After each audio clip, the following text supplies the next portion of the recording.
Du coup, le RDL, ok, c'est bien, mais c'est pourquoi? C'est pour travailler toute ta chaîne postérieure. Pour moi, c'est un des meilleurs exercices parce qu'il va travailler à la fois tes ischios, donc l'arrière de tes cuisses, tes fessiers, parce qu'on veut tous des fessiers.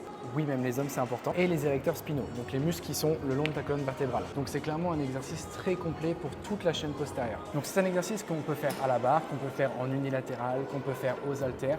Pour aujourd'hui, je vais te montrer la version aux haltères parce qu'en bas, il y a plein de powerlifters qui font beaucoup de bruit. Donc du coup, on s'adapte.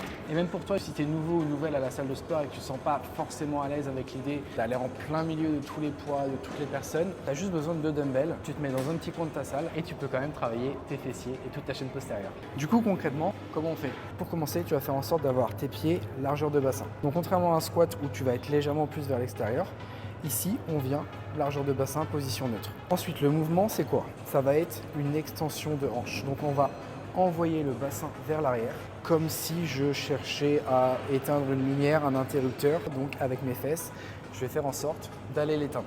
Obligatoirement, le fait d'envoyer ton bassin vers l'arrière va incliner ton buste vers l'avant. Troisième point important, ça va être de garder les poids proche de ton corps tout au long du mouvement. Le fait de venir sortir les pecs et de rétracter les omoplates, ça va nous permettre de faciliter le fait de garder nos dumbbells proches de nous. Parce que si on a les épaules qui sont vers l'avant, le problème c'est que quand tu vas descendre, tu vois, mes dumbbells vont se décoller de moi, donc ils vont être plus loin. Pour le bas du dos, c'est pas forcément optimal. Si tu es sur une charge que tu contrôles bien, j'ai envie de te dire, il n'y aura pas de souci, mais quand tu vas commencer à charger, et c'est quand même l'objectif au bout de quelques semaines ou de quelques mois, tu vas voir qu'il y aura quand même beaucoup de contraintes au niveau des lombaires. Du coup, ce que je te recommande, c'est vraiment sortir les pecs, venir rétracter tes omoplates, comme si tu cherchais à tenir un stylo entre tes épaules.